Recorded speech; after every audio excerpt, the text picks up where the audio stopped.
नमस्कार दोस्तों, हमारी आज की इस कहानी का नाम है माइका।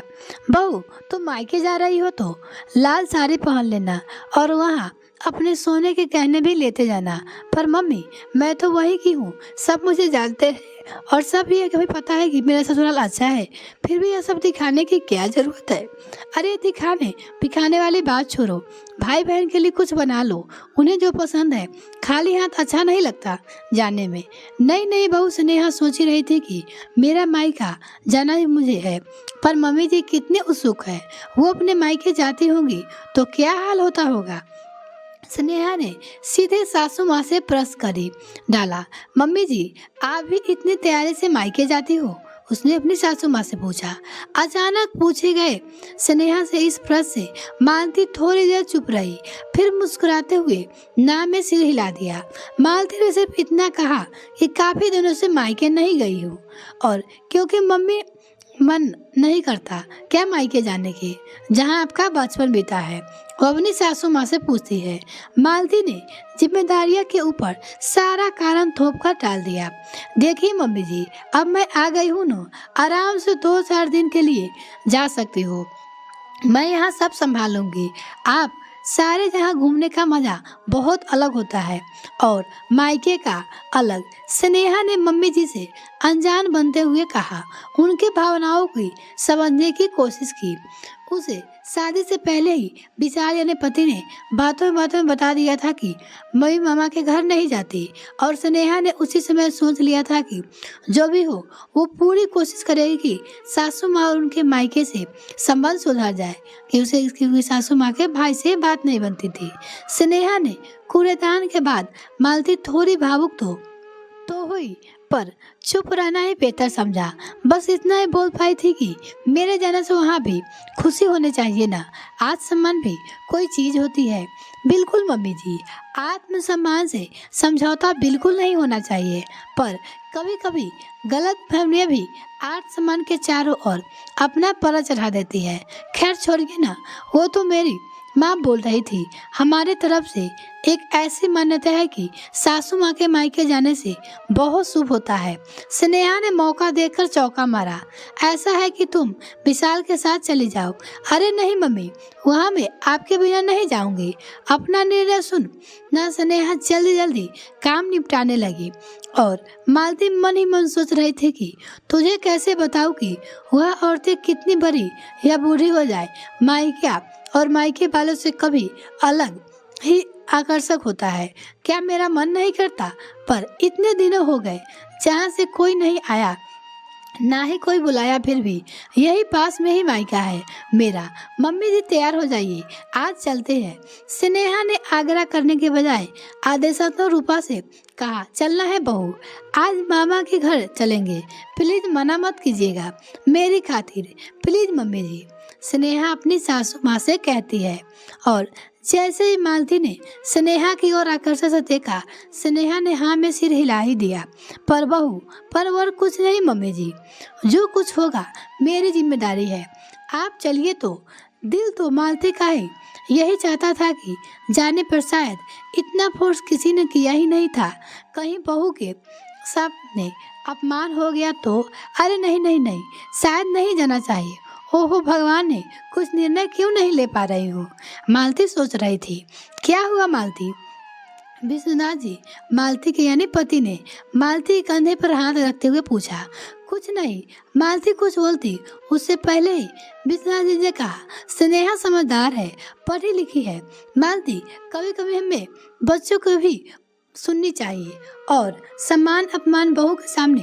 अरे बहू कोई पराई थोड़ी न है, एक बार बहू की बात मान जीत कर छोड़ दो और देखो, शायद यही तो मालती ही चाहती थी। झट से रसोई में जाकर बहू, सवेरे नाश्ते में जो तुमने ढोकला बनाया था वो बचा है क्या? उसे फ्राई कर लेते हो, भैया को बहुत पसंद है। और ये कच्ची मूंगफली भी रख लूं क्या? इसे उबालकर हम सब भाई बहन बहुत खाते थे। मालती जी यानी स्नेहा की सासू माँ बोली। ठीक है मम्मी जी। मालती की उत्सुकता और खुशी देख स्नेहा सोच रही थी कि प्लीज भगवान ऐसा खुशी मम्मी जी के मायके से लौटने के बाद ही बनाए रखिएगा। 40 किलोमीटर की दूरी पे ही थी मालती का मायका। रास्ते से ही चहकते हुए मालती ने बताना शुरू कर दिया। देखो, ये मेरा स्कूल था, यहाँ तक हम सहेलियाँ खेलने आते थे। कुछ दूर जाने पर वो देखा, बहू मेरा कॉलेज। स्नेहा सोच ही रही थी कितनी खुशी है मम्मी जी, शायद मम्मी जी का बचपन लौट आया है अपने मायके के गलियारों में आने से। स्नेहा सोच रही थी। घर के सामने कार रुकी थी। मालती के साथ स्नेहा का भी दिल भी धड़कन तेज हो गई थी। काश सब अच्छा हो जाए। स्नेहा उधर उधर कॉल बेल ढूंढने लगी। तब तक मालती कॉल बेल बजा चुकी थी। सामने अधेड़ उम्र के व्यक्ति काफी कमजोर दिखाई रहे थे। मुस्कुराते हुए बोले, अरे देखो, मालती आई है। उसके भाई थे। बरसों बाद भैया के मुख से अपना नाम सुन मालती भावुक हो गई। अंदर से एक अधेड़ रूम की महिला भी पल्लू से हाथ पोंछते हुए निकली। आत्मीयता से गले लगाते हुए कहा, अरे अंदर तो आइए।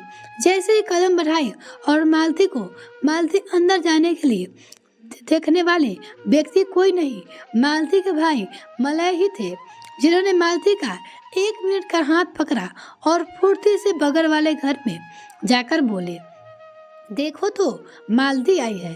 मालती के भाई ने बोले, दरअसल बगल वाला घर चाचा जी का था। चाचा जी के सामने भाई मलय खुशी जाहिर करना चाहते थे। चाचा और चाची भी मलय और मालती को हाथ पकड़कर एक साथ देखते हुए वो बचपन याद करने लगे, जब मालती और मलय पूरे मोहल्ले हाथ पकड़कर साथ साथ दौरा करते थे। और वो उसकी चाची थी। लंबे अंतराल के बाद आज ही मलय और मालती बिल्कुल नन्हे बच्चे की भांति लग रहे थे। उसके भाई बहुत खुश थे। तभी भाभी ने कहा, अरे पहले मालती को अंदर तो आने दो, चाय पानी उसके बाद। अरे नहीं, चाय वाय बाद में। मलय भैया, मालती बहना का हाथ अगल बगल देखो, देखो मालती आई है, देखो मालती आई है। कहते कहते बिल्कुल बच्चे लग रहे थे, क्योंकि वो सबको कहना चाहते थे उसकी बहन आई है। मम्मी जी ने बड़े प्यार से कहा, तुम आओ स्नेहा बहू, ये दोनों भाई बहू को अच्छे से छोड़ दो, दोनों काफी दिनों बाद मिले हैं। स्नेहा बहू, मैं तुम्हारे चेहरे के संतोन, इंतजार और खुश देखकर समझ गई थी कि मालती दीदी के यहाँ आने के पीछे की वजह तुम हो। तुम्हारी वजह से ही लंबे अंतराल खाई भर। कहते कहते मामी जी भी भावुक हो गई। मामी जी स्नेहा को किचन में ले गई। अरे नहीं मामी जी, मैं सिर्फ कहते कहते स्नेहा रुक गई। फिर बातों की दिशा मोड़ते हुए मामी जी से पूछ लिया, पर मामी जी, यदि दोनों भाई और आप में इतना प्यार था तो फिर कौन सी चीज रोक रही थी इन्हें एक दूसरे से मिलाने में? स्नेहा मामी जी से पूछी। ईगो, अहंकार। स्नेहा, तुम पढ़े लिखी समझदार बहू, अहंकार को ऐसा मान दिया कि प्यार भी अपनी जीत पे गर्व करने लगा। बस इतनी सी बात थी, पर दोनों अपनी अपनी जगह अड़े थे। शायद आज दोनों को समझ में आ गया होगा कि और प्यार नफरत से बहुत ऊंचा होता है। और इसमें मालती ने अपने भाई मलय को पीछे छोड़ दिया। जताने निभाने से मलय को अपेक्षा बहुत आगे निकल गई। वो दिखाने पर शुरुआत में कहीं से भी होने चाहिए। भाई बहन के बीच में ये दीवार कैसा? मैंने कई बार मलय को भी समझाने की कोशिश की थी स्नेहा, पर मुझे सफलता नहीं मिली। यह कह लो कि मेरी कोशिश में वो ताकत नहीं रही। मामी जी स्नेहा से कह रही थी, तुम सब पढ़े लिखे युवा काफी समझदार, स्पष्टवादी, डिस्कोर्स और चीजों के प्रति ज्यादा प्रैक्टिकल हो। हमारी अपेक्षा तुम लोगों को सोच बहुत अलग है।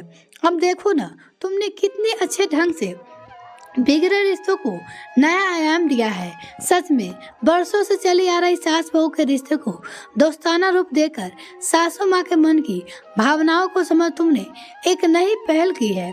उसकी मामी जी स्नेहा से कहती है, मैंने तो सिर्फ माँ की बातों को ध्यान में रखा था।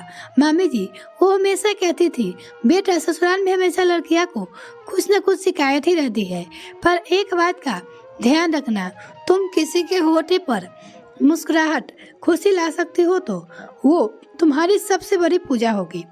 उसकी सासू माँ कहती थी, फिर देखना ससुराल के प्रति तुम्हारा नजरिया ही बदल जाएगा।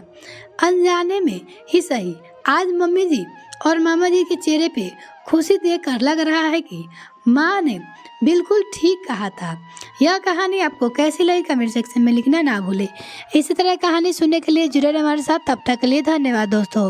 अगर मेरे चैनल को अभी तक सब्सक्राइब नहीं किया तो प्लीज चैनल को जल्दी से सब्सक्राइब कीजिए, साथ ही बेल आइकन प्रेस करें ताकि मेरी और वीडियो का नोटिफिकेशन सबसे पहले आपको मिल सके।